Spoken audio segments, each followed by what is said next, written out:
বাবা আমার এই গাড়ি ভেঙে গেছে, নতুন গাড়ি নিয়ে আসবে। ঠিক আছে বেটা, আজকে অনেক বিক্রি হলো, তোর জন্য গাড়ি নিয়ে আসবো। আরে ভাই আমি তো তোমাকে ডাকিনি, কেন এসেছো? আরে ম্যাডাম জি, আমি আপনার স্কুটিটা দূর থেকে দেখছিলাম তাই কাছে চলে আসলাম। এটা কিনবো আমার মেয়ের জন্য, কত টাকা? আরে ভাই সাহেব, এটা আপনার সাধ্যের বাইরে। খালি সবজি বেচো নাকি আরো কিছু করো?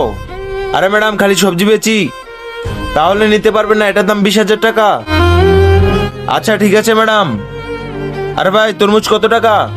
আরে ভাই একটা 20 টাকা করে। ঠিক আছে একটা দিয়ে দাও।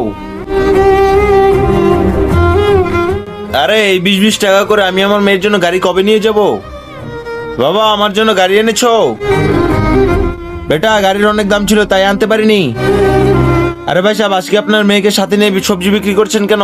আরে ম্যাডাম ও আজকে অসুস্থ তাই ভাবছি ওর জন্য ওষুধ কিনতে যাব। আর আগে দেখবো শয়তানকে হারিয়ে কে কে আল্লাহকে ভালোবাসো। যারা আল্লাহকে ভালোবাসো তারা ভিডিওটিতে লাইক করে চ্যানেলটি সাবস্ক্রাইব করে দাও।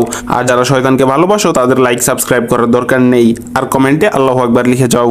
কিনে দিয়েছো তোমার বেটিকে স্কুটি? না আমি না করে দিয়েছি। কেন তুমি না করেছো কেন? আরে আমি আমার ইচ্ছার জন্য বাবাকে কষ্ট দিব না।